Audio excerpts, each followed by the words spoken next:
Okay, back to operating nozzles. Each nozzle handles differently at the recommended pressure. We know that. Depending on what you're using, each hand line is going to be different. The nozzle pattern may affect the ease of operation. We already talked about that. We talked about your straight streams compared to your fogs. It's going to be you're going to be able to hold a different nozzle. It's going to be easier to hold with the fog than it will be with your straight streams. The velocity and flow rate cause nozzle reaction. We know that. One person can usually operate a nozzle inch and a half, inch and 3/4, or smaller hose line. Inch 3/4 or larger hose line requires an additional personnel. Usually inch 3/4 you could probably do with one person, but the inch and a half definitely is a single person thing. Inch 3/4, that's when you start to get somebody backing up you on the line. Your friction loss. So this is friction loss. This is what engineers pay attention to, and pump operators when they're operating these pumps. So everything in your line that the hose goes, kinks, bends, the amount of hose lines, the amount of appliances, these are all friction loss on this line. So as much as you get the little clicker kind of ran out of batteries, but you can see this long line here, you'll have more, you can have the inline pressure gauges tell you what your pressure is, but you're going to lose pressure going through all those kinks and bends through your line and appliances. That's your friction loss. So you'll be pumping a certain amount, and when you get to the end, it will have reduced because of all those kinks and bends and turns and bends and appliances and stuff. So friction loss is increased by rough linings, damaged couplings, sharp bends, number of adapters, length of the hose lay, the hose diameter. So that's what we're saying, like large hoses with a lot of turns and you can overcome or reduce by increasing the hose size, adding another hose line, increasing the pump pressure, removing kinks and sharp bends. So if you have kinks and sharp bends that are causing that friction loss, you can absolutely just straighten those lines out, and it'll definitely decrease it, but it's minimal. So here's our pressure loss and pressure gain. You're going to get pressure gain when you go down. This is gravity. So when you're down the stairs or going down somewhere, you will gain pressure when you go down. So you got to compensate for that too, because you're pumping, and they may be down in the basement or somewhere, and like, oh my gosh, we're getting so much pressure, because they're getting that extra pressure from just the gravity.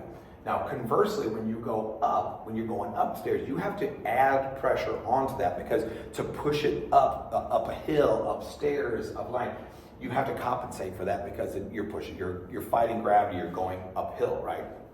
So much easier to go down, and as long as you understand that. Like this is like for the engineers, this is mostly their stuff. Water hammer. We talked about this earlier. How do we prevent water hammer? Yeah, by slowly opening, slowly closing our hydrants and our lines. So it's not just hydrants, it's lines. So if you open up a line real quick or close it real quick. So these are all the different spots you see on here that are affected by the water hammer. So you close this real hard, your main can get hit. You close it, the coupling can get hurt up here. The coupling's here. Your outlets in the truck, your inlets in the truck.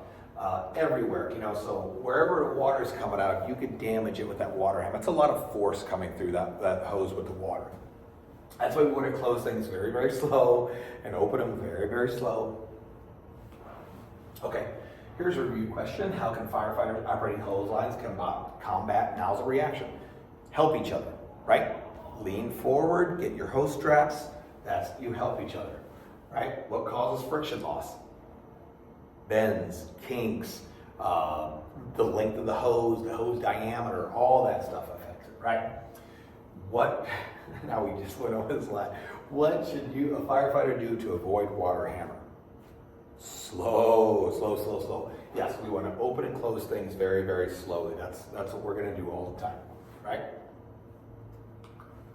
Okay, here's your master stream devices, right? They're usually deployed when the fire is beyond effectiveness of the hand line. So we're going to take this. You see that they're outside, right? We're not taking the master stream inside. There's elevated master streams on trucks. There's ones on the ground. That thing is going to be planted and sit, right? That master stream is going to sit there, and it's going to be aimed at a window or aimed on a structure. Wherever you're going to go, it's going to be aimed so it can do its job from the outside. We're not carrying it anywhere. The force behind it and the velocity of this is too much. So and there's a need for hose strings in areas that are unsafe. So if you got to get somewhere that the floor's falling through or the ceiling's falling in, this is what you do. It gets your reach, it gets your penetration, it gets everything you need from the outside, right?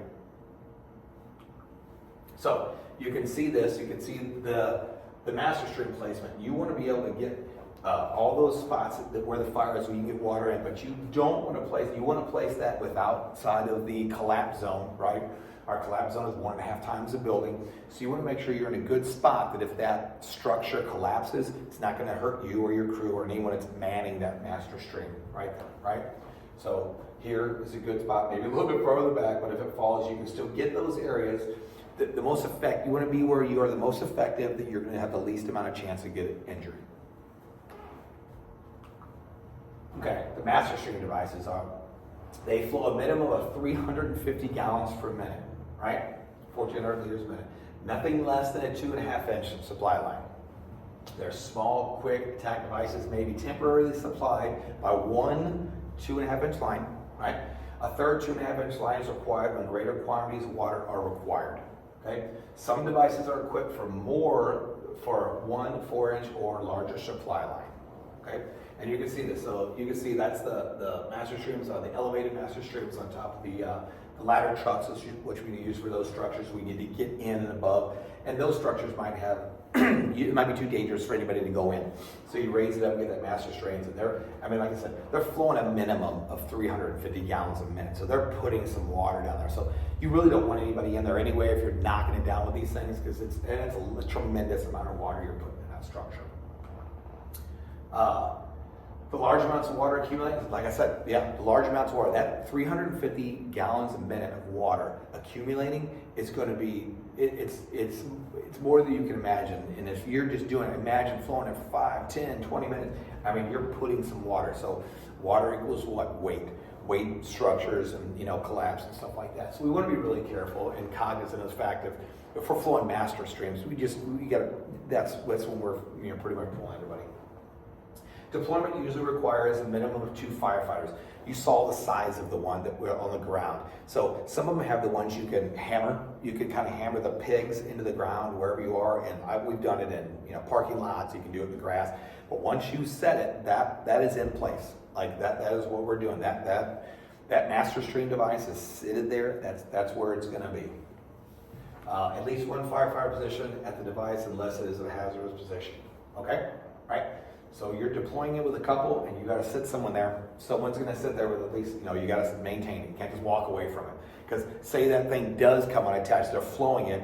You've got up and you've walked away, and those pegs that you kind of nailed into the ground or hammered it, get loose, and I mean that thing will blast itself to whoever knows, and it's extremely dangerous. There's a lot of water going through it. I mean, 350 gallons a minute is a lot of water. If the situation is too dangerous, it can be anchored into position, like we're saying. It can be anchored, if it's anchored to a point where you're always going to have someone on, and because you don't want it coming loose unless you're not running water. Okay, added water from the master stream operation increases the potential for structural collapse, just like I was saying. When you put that much water in, please be cognizant. And this is not only with your master streams, but this is with any stream. When you're flowing a lot of water into a structure, I think we forget sometimes, when you've got that much water going into it, you're causing weight, and there's always a chance for collapse. So if that structure wasn't going to collapse when you went in, there's a very good chance when you've put all that water into that structure that it absolutely could collapse. So just be very, very cognizant and safe, and just know what's going on around you. Okay, the elevated master streams, which we just said, like the ladders, they can apply water to upper stories as a direct attack or supply for hand lines. They can provide exposure protection, which is what we're doing. So this building's on fire here, and but we don't want these down here to catch on fire. So we're protecting the exposures with this big master stream. You get it on these side walls, and you get one over here, and like I said, that's a tremendous amount of water to protect those structures for sure. Commonly deployed by quints, aerial ladders, and aerial platform sites. And we have our aerial ladder, and that's what we do. We deploy it when we need it like that. Okay, how are master stream devices used? Yeah, and when we don't want to put a firefighter in a dangerous situation, when the structure around it's collapsing, or we don't want to go in there, we can't get anybody in, yes, absolutely, we want to use those master streams. Okay, any questions? Nope, okay. So, thank you very much, everybody, for attending and having patience. I appreciate it. What we're going to do now is we'll probably hand out a test. It's just a small test. I'll give you guys 10 minutes or so to fill out the test, then we'll go over the answers. We'll all fill it out together. Again, if you have any other questions about anything, you can feel free, ask me anytime. If you have any questions that I don't know the answer to, I will find out for you and get back with you. I appreciate your time, and at this time we will I'll hand out the test and conclude the class.